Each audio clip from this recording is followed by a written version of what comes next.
Hey, and welcome to Leadershipisation, all things leadership. I want to check in with you about a couple of things. And this is what our topic is about today. Look, just check in. Are you still thinking about work at 9 p.m. or 10 p.m. at night? Are you maybe someone who's checking your emails just to be sure whether someone's got back to you to let you know that something's been done or not? Maybe you're the person who feels absolute relief only once you've got the opportunity and reviewed something yourself. You don't trust the other people to do it. You want to actually look at it yourself. So if this is you, that's not actually delegation. All you're simply doing is distributing the task to someone else, but you're not actually transferring ownership. So join us today when the topic is all about transferring ownership psychologically, because that will lessen your load as a leader and it will absolutely empower your team. My name is Beth Bergen. I'm a global leadership and communication coach, and I'm all about building influence, building authority, and building visibility. And I do this with one-on-one coaching, with small groups, and with teams. Now, I've got 5 talking points today, so let's get into it. After the talking points, I've got a couple of tools and a couple of reflection questions for you. First thing is this: responsibility is all about structure. However, ownership is psychological. When we give people responsibility, we're sort of assigning that externally to them. Okay, you're responsible for this, and we're kind of like sticking a bit of a badge on them. When we're talking about ownership is something that is adopted in a more internal way. So ownership is something that forms when the person sees the actual outcome. It forms when the person knows that they are responsible for managing the process, not just doing it. So they can take ownership of it. When someone has ownership, it enables them to use their initiative, to take action without being asked or directed by you all the time. And ownership is all about that ability to work independently. So there's no need for constant close supervision. And when someone takes ownership, they know that they're trusted. However, if what happens is that you as a leader hold on to the right to make decisions about things, the recognition about what the outcome is, if those remain with you, then your team member's brain, it just doesn't recognize or register full ownership. Yeah? It won't register full ownership. And unfortunately, the reality here is that people don't own what they do not feel that they've got some sense of influence or agency over. Responsibility is about structure. Ownership is psychological. And you need to be very aware of that. Which brings us on to the second point, and that is that many leaders, or one reason that leaders retain ownership, is because they're wanting to regulate their own anxiety about things. Micromanaging, if this is what you're doing with your team, listen up. Micromanaging is not usually about the competence of your team. It's usually, or more often, about the leader. And it's more often than not because the leader doesn't like uncertainty. You know, some leaders step back in when they get uncomfortable. not because the team can't do the work, but because the leader is going, where are they up to? What's going on? What's happening? And that control, while it reduces the leader's anxiety in the short term, what it actually does is it blocks the team growth. It blocks that autonomy in the long term. And many leaders who are stepping in when they get uncomfortable are using standards as an excuse. We've got to organise the standards. We've got to maintain the standards. It's all about the standards. So when we look at it from this perspective, what we start to see is that it's not actually a delegation problem. It's not a delegation problem. The leader needs to start looking at their own emotional regulation, because maybe they're holding the team back because they step in and exercise some control because they're anxious themselves about what the outcome is. Now, the third point is this, and this follows directly on from what I've just been saying. When leaders hover or they step in, your team will adapt to that. We all adapt to what we're used to. So when you override people's decisions all the time, their initiative, their desire to use their initiative goes down. When you immediately correct mistakes all the time, for many people, they take less risks as a direct result of that. When you redo their work, maybe they're likely to make less effort. And what will happen is that they'll start to conserve or to save their energy, because you'll save them, you'll rescue them, you'll jump in, you'll hover, you will prevent them from finishing the work anyway. Yeah. Ownership, and this is important for you to remember when you're dealing with your team. Ownership cannot coexist with micromanagement. So if you're micromanaging your team will adapt to that by taking less and less and less ownership. They're going to adapt to your style because that makes life easier for them.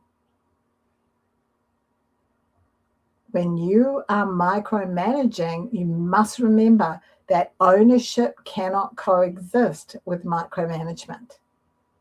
They're going to adapt to your style. So, number 4, the fourth point today, what got you to here as a leader won't get you to there. You've moved, you're in a new role. We need to see that what you're doing is having an identity shift into that new role. And what it means is that maybe you're employed because you're a great doer. Maybe you're employed because you drive things and get them done.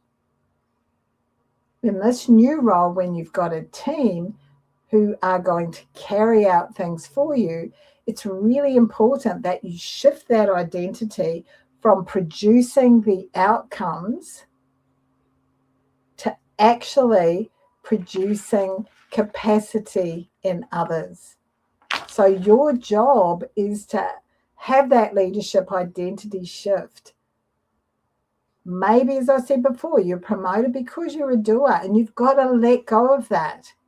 You've got to talk to them. They'll get shit done. Oh, that person can be relied on. Oh, yeah, they'll make it right. Go get them. That may have been what got you to the role that you've got now. It will not sustain you where you are or get you the next promotional opportunities.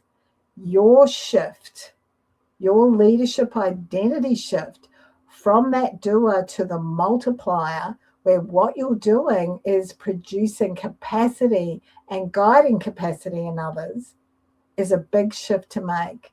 And in order to guide that capacity, you've got to trust your team. Your shift and ownership transfer, once you shift, that becomes easier and you get greater clarity as a result of that. Yeah. The fifth point I want to talk to today about psychological ownership and giving that to your team is this one. Ownership actually requires clear boundaries, and you need to honour them once you've made them. Now, there are a number of reasons for this. This is a really important point around delegation and giving full ownership. The boundaries include things like this. The outcomes must be clearly defined. What is it that the outcomes are? Not busy work, but what outcomes are required? Who's going to make the decisions? So we need to have those decision parameters agreed in advance. Are they making every single decision, or is there a point where, hey, you can make decisions up to this point and then you must come and talk to me? Do they have free rein, or do they know this is exactly when they can come to you? So a good example of that would be this, like often different roles and responsibilities may have a financial delegation to them, and they can make decisions to spend up to a certain amount of money. So are you allowing them to spend $500 without talking to you, or are you happy for them to spend $15,000 before they come and ask you? Now, that's a decision parameter. So make sure that you've worked those through and you're really clear on them, and that you've agreed on those and they've been shared with whoever you're delegating and giving ownership to. Another boundary that would be essential is to predetermine that check-in rhythm. When are they going to check in with you? Do you need them to report to you on a daily basis, a weekly basis, a fortnightly basis? How will they do that? Will they do that in person?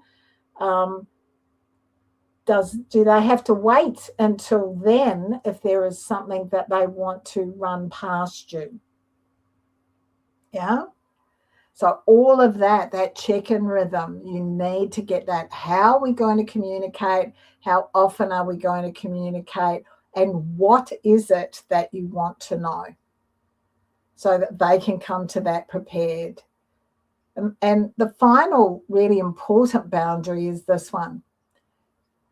Are you, and a whole lot of this boundary setting is about you, because if you're going to give ownership to somebody else, you've got to have clarity about all of this too, so that you can actually step back. If there is the need for intervention, what are the things that might trigger that intervention? So if you were going to suddenly go storming in and go, this isn't working, I need to do the following things, what would have triggered you intervening? So be really clear about that. And so that might be something like, if I was to see that progress was not meeting the agreed KPIs, then I would intervene at this point. So what we've got there are that the outcomes are clearly defined, the decision parameters have been agreed in advance, you've got the check-in rhythm and how you're going to communicate, all of that's preset, and then those intervention triggers. This is what will trigger an intervention. Now, the awesome thing about you having this clarity is that it'll be easy then for you to communicate it to whoever you're delegating this task to. And because you've got clarity on these things, you can hold them accountable.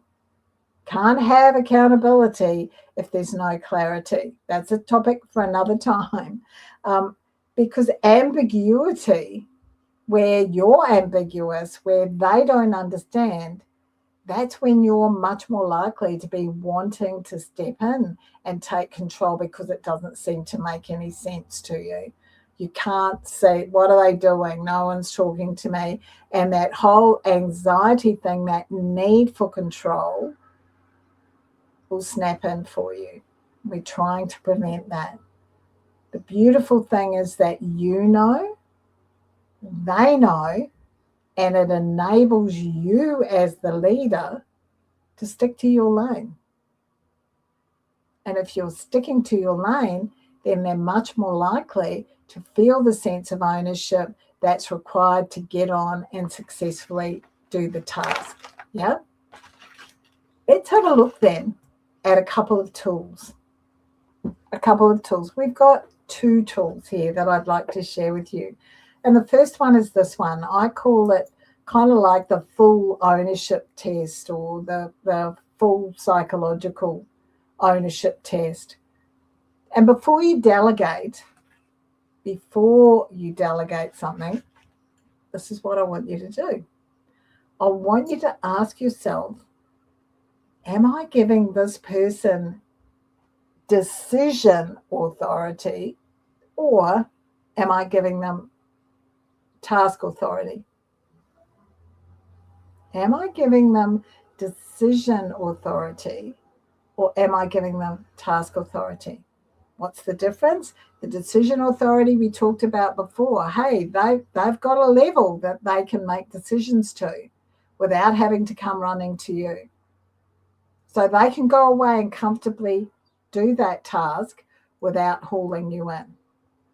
Or if all you're doing is giving them task authority, that means you're going to be checking in on them all the time, maybe a couple of times a day. So ask yourself, what am I giving here? Because your goal is to give decision authority. So the second thing for you to ask yourself is, have I made it clear that this is theirs to carry, not mine? Like, am I handing it over like it was in a shopping bag or a backpack or something like that? Here it is. This is yours. Here are the boundaries. You've got this. I'm over here. And so when you've done all of that, you can use a language like this. Well, you own this outcome. I'm available for guidance. However, this is yours. And that kind of language, or whatever language you use, shapes people's agency. What is agency? This is our free choice. This is our ability to act independently. This is our ability to take personal responsibility and to exercise control over something. So when we talk about agency, that's what we mean. So the language that you use shapes that agency. When you say you own this outcome as you hand the backpack or the shopping basket over, I'm available for guidance. However, this is yours. There's something empowering as a leader about saying and doing that. And boy, oh boy, are you empowering your team rather than disempowering them. Yeah, rather than holding them back. So that's the first tool. The second tool is what I call the discomfort pause. And this is all about when you feel that urge. I feel that urge. I want to check. I want to redo this work. It's not good enough. I want to step in. Particularly if your team is an experienced team. Pause and ask yourself this one question. A lot of these tools are self-reflective. And what we know is that in order to develop our leadership, it starts with self-awareness, yeah, and a willingness to grow and change. So pause and ask yourself this question. What growth am I interrupting if I step in now? Yeah, we're going to ask this question and look at it through 2 lenses. The first lens is, what growth of my own am I interrupting if I step in now? I need to learn to trust my team. I need to learn to hand ownership over. If I step in, am I interrupting that? Also, look at it through the lens of your team. What growth am I interrupting for them if I step in now? So their own autonomy, their own ability to learn from their mistakes. Now, once you've asked those questions, this is the second part. This is the kind of the trickier part of the tool. Reduce your involvement. Reduce your involvement by at least 30%. Because if what you can do is do that, ownership will go up. People's ownership of the task will go up. Ask yourself that question, then step back and reduce your involvement by 30%. If they want you, they'll come and find you. Trust them to do that. Okay, we've covered an awful lot today, so let's now look at 2 reflection questions for you. And these are designed to help you to dig in that little bit deeper to that self-awareness that I was just referring to. The first one is this: where in my leadership am I assigning responsibility, but I'm still emotionally holding ownership? So I'm shifting it over there, but yeah, I'm thinking that it's actually still mine and I own it. And in the hierarchical system or whatever structure you have internally, it may be that if you are the CEO or the department head or the CFO, whatever it may be that the ultimate responsibility comes down to you. Let them own it and have a think, where am I assigning responsibility but still emotionally holding ownership? That's the first question. It's a really deep one. I love the outcome from that when I ask that of my coaching clients. The second one is this: what part of my identity feels threatened when I truly let go? Now, after you've asked that and you've come up with one answer, ask yourself, and what else? And do that 3 or 4 times, because as I've said to you before, that will get you closer to the answer. This might be something like, I feel like my relevance is threatened. I feel like I don't know enough. I feel like my team isn't capable of doing it just yet. What part of my identity? What's going on? Yeah? What's actually going on for you? All right, so those are the 2 reflection questions. Thank you, Guy, for your comment. Welcome. Key takeaways. What are the actual key takeaways from today? The first one is this: delegation fails when you don't hand over that psychological ownership. If you don't transfer that, then your delegation is always going to fail, because you've still got one hand on the apron string, one foot over the fence, whichever way you want to look at it. The second one is this: leader anxiety, not team capability, is really often the blocker. It can be the blocker more often than many leaders are prepared to admit. So what I've looked at doing today is giving you those simple tools and those reflection questions, along with some background kind of understanding and theory, to help you recognize, hey, maybe it is my anxiety and not my team that is creating this blockage. Self-awareness is sometimes difficult. It's not always easy. Be prepared to have some of those hard conversations with yourself. Yeah. The final thing is ownership grows through clarity. It grows through clarity, it grows through space, it grows through your evolution of your leadership style, not through tighter supervision. So control isn't the thing that's going to help you. Control isn't the thing that's kind of, going to help your team to have ownership. Okay, thank you so much. If you've got any questions or comments, pop them on the platform that you're watching this on. If you're watching it as a replay, #replay. Would love to see that you've watched it. Remember, I'm all about building influence, building authority, and building visibility. Your leadership doesn't have to be heavy. It doesn't have to feel heavy. It doesn't have to weigh you down. Reach out if you'd like to have a chat with me. There'll be a link in the comments. Bye now.